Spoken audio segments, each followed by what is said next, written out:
그러면 이 비전 혹은 자기의 사명을 어떻게 찾을 수 있을 것인가? 그러니까 그게 유대교나 기독교 신자면은 뭐 주어져 있을 건데 뭐 신을 안 믿는 일반적인 현대인 그리고 한국에서 살고 있는 사람들은 어떻게 찾을 수 있을 것인가? 기본적으로 경영학에서 직업을 찾는 방법이 있는데 이게 사실은 유대인으로부터 나온 이론인 것 같아요. 자기가 잘할 수 있는 일, 자기의 장점이나 강점을 한 30개 정도 이렇게 써보는 겁니다. 우리는 사실은 자기의 단점을 쓰라고 그러면은 생각보다 많이 알아요. 근데 자기의 강점이나 장점을 쓰라고 그러면 생각보다 자기 자신에 대해서 잘 모릅니다. 근데 유대인들은 반대예요. 유대인들은 어려서부터 커오면서 무슨 얘기를 듣냐 하면 사람들은 누구나 허물과 단점이 있단다. 네가 친구를 사귈 때 친구의 허물과 단점은 보지 말고 친구가 속에 갖고 있는 안 보이는 강점이나 장점이 뭔지를 찾아라 그래요. 그래서 그들은 친구하고 대화를 하면서 그 친구한테 숨어있는 장점이나 강점이 뭔지를 찾습니다. 그래서 그들은 강점이나 장점을 찾는데 많이 훈련이 돼 있어요. 스스로한테도. 우리는 학교에서 성적을 오르려면 자기가 못하는 과목을 공부해서 성적을 오르지만 유대인들은 자기가 잘하는 과목을 해가지고 그 과목이나 그 분야에서만 특출나게 되려고 하는 노력을 갖고 있고 그런 식으로 교육을 해요. 그러니까 우리도 자기의 장점이나 강점을 한 30개 정도 써본 다음에 그 중에서 내가 잘할 수 있는 일이 뭔지를 체크를 하는 거다.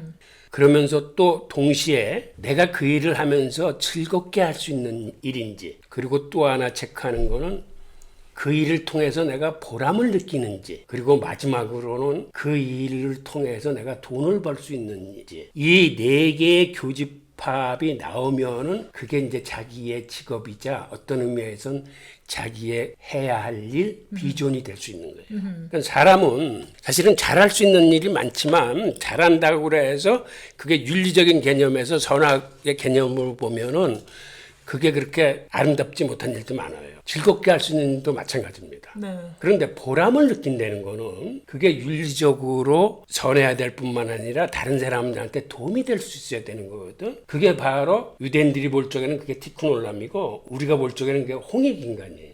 세상을 이롭게 하는 일. 네. 그러면서도 돈이 될 수 있으면은 그게 자기의 직업이 되는 거예요.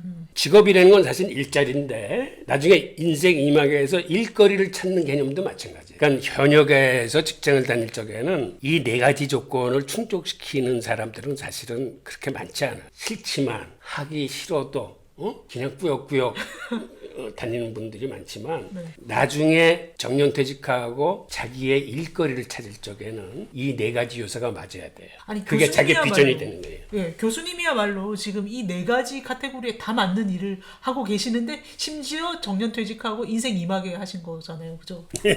아니 저야 이제 어떻게 하다 보니까 그렇게 된 거고 아니 이렇게 네 개 카테고리 해서 막 30개 쓰면서 찾아내신 거 아닌가요? 그렇지는 않았고요. 네. 그냥 어떻게 하다 보니까 저는 이렇게 다행히 갈 수 있었지만은 지금 현역에서 일하시는 분들은 이걸 생각하셔야 돼요. 그러니까 이게 자기 비전을 찾는 길이야. 그리고 자기의 일거리를 찾는 길이고 그러니까 유대인으로 봤을 적에는 자기의 달란트를 찾아내는 길이에요. 그게. 아니 교수님이 지금 자꾸 부인하고 계신데 교수님 인터뷰 이런 거 보면은 그 3, 40대, 50대 굉장히 고뇌가 많으셨고 그때 계속 나는 무엇을 잘하나 무엇을 보람을 느끼나 이런 거 계속 찾아가는 과정이셨던 것 같아요. 글쎄 지금 뒤돌아보면 그런 과정일 수 있었겠죠.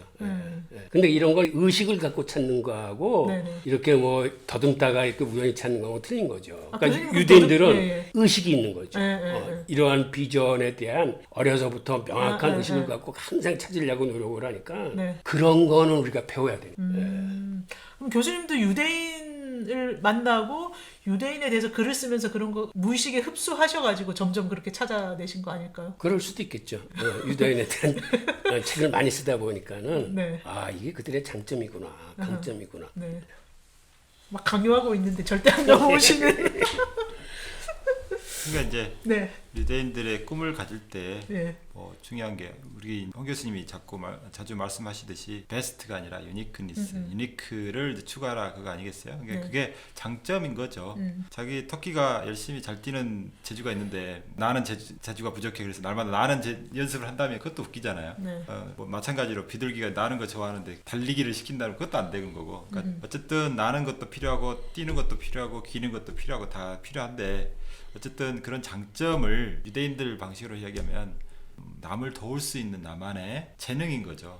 그리고 단점은 남에게 도움을 청해야 되는 재능인 거죠. 그렇게 이야기하면 공동체하고 뗄 수가 없어요. 그러니까 내가 단점을 제거하기 위해서 그쪽을 막 이렇게 하는 것보다는 그거는 도움을 요청하면 되고 나는 어떻게 도울까 생각하면 되고 그게 서로 고리처럼 연결돼서 하나의 공동체를 이루거든요. 또 하나는 이제 특히 한국에서는 비전을 직업으로 생각하는 경우가 많습니다. 너 꿈이 뭐야? 그러면 보통 대통령이 될래? 아니면은 뭐 국회의원이 될래? 요즘에는 유튜버 될래. 유튜버 될래? 예. 네, 그거예요. 그게 꿈이라고 생각하는데 예. 그거는 그 목표고요. 유튜브를 해서 어떤 가치를 생산해낼래? 그래서 다른 공동체에 그 가치가 확산되면 많은 사람들이 혜택을 입잖아요. 그렇게 되면 많은 사람들이 나를 칭찬할 것이 그게 이제 나한테 명예가 되고 그 이웃한테 칭찬받는 일이 되잖아요. 탈무드 구절에 나오는. 네, 그러니까 그게 그런 가치, 그게 비전이 되는 거죠. 그 비전을 실현하기 위해서 어떤 직업을 선택할 것이냐는 그 비전에 맞춰 세팅을 하면 돼요. 예를 들면 나는 의료 산업을 발전시켜야 돼. 아픈 사람이 없는 세상을 만들고 싶다. 그러면 그 직업은 수없이 많아요. 의사도 될 수 있고 약 만드는 사람들 약사 될 수 있고 생물학자 될 수 있고 뭐 엄청나게 많아요. 그러니까 그것 자체가 꿈이라기보다는 비전을 이루기 위한 목표인 거죠. 그래서 이제 그러니까 비전과 그 직업, 그러니까 목표를 좀 헷갈리지 말았으면 좋겠다. 그런 생각이 들어요. 그러니까 우리가 막연히 이렇게 훈련 받다 보니까 직장에 취직하는 게 목표고, 뭐 돈 버는 게 목표고, 그 자체는 가치가 없어요. 하지만 그 일을 함으로써 어떤 가치를 창출했느냐, 그게 중요한 거죠. 그래서 그렇게 취직해야지, 결혼해야지 여기까지만 생각하다 보면 갑자기 그게 이루어졌을 때 사람들이 공허에 빠지잖아요. 큰 비전이 없으니까. 그렇죠. 예. 그러니까 그거에 대한 가치도 몰라요. 내가 도대체 그 다음에 뭐 해야 되지? 막 고민스러운데 처음부터 명확하게 나는 그런 가치를 생산해서 공동체나 또는 나 스스로에게도 도움이 될 거야. 그러면서 거기에 맞는 가장 잘할 수 있는 직업이 뭘까? 그리고 그 직업을 또 얻기 위해서는 또 어떤 조건을 그 조건을 갖추기 위해서 나는 지금 뭘 해야 될까? 이렇게 쭉쭉쭉 내려가면 내가 지금 매일매일 하는 행동들이 전체 비전하고 연결돼 있어서 어떤 뭐랄까요? 비전이 어느 시간이 지나면 이루어지게 되는 거죠. 그리고 물론 비전 자체가 병이 없는 세상을 만들고 싶다. 그런데 그런 세상이 올까요? 내가 아무리 평생을 바쳐서 뭐 세균학자가 돼서 한다 그래도 그런 세상은 안 와요. 네. 수없이 많은 사람들이 협력을 해도 안 와요. 생명체의 본성에 어긋나는 거니까. 여전히 병은 있을 거예요. 네. 하지만 네. 내가 노력하는 그 순간만큼은 최소한의 병든 사람이 생기게끔 하는 거죠. 이게 100% 병니까 결국은 비전을 실현했다? 그런 거는 사실은 없다고 봐요. 저는 개인적으로. 내가 비전에 복무한다. 비전에 속해서 그 일을 하고 있다. 그 정도지 비전이 완전히 실현됐다? 저는 믿지 않아요. 티크놀람의 세상 이루어지지 않아요. 인간의 한계 때문에. 그죠? 유대인 특히 그런 이야기를 많이 합니다. 네가 그걸 이룰 수 없다고 그것을 포기해서는 안 된다. 그게 인간의 운명이라고 하는 거죠. 아니 근데 티콘 올람 얘기하셨는데 티콘 올람 자체가 뭐 완벽한 세상이 나타나게 한다 이게 아니라 하나님이 창조하신 과정에 내가 참여한다 이런 개념 아니에요? 과정의 개념이에요. 네네 그러니까 아니 유대인들이 생각하는 온전한 완벽한 세상이란 사실은 메시아가 오는 세상이에요. 메시아가 오면은 세상이 완벽해져. 네. 거기는 병이라거나 그런 고통이 없는 세상이 되는 거예요. 그러니까 한마디로 종교적인 의미에서 보면 천국이 되는 거죠. 천국에서 이제 메시아와 같이 사는 거예요. 그런데 정통파는 지금도 메시아가 올 거를 믿습니다.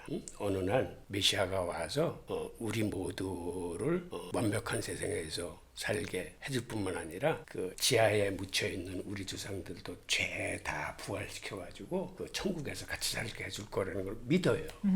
그런데 개혁파들은 생각이 좀 틀려.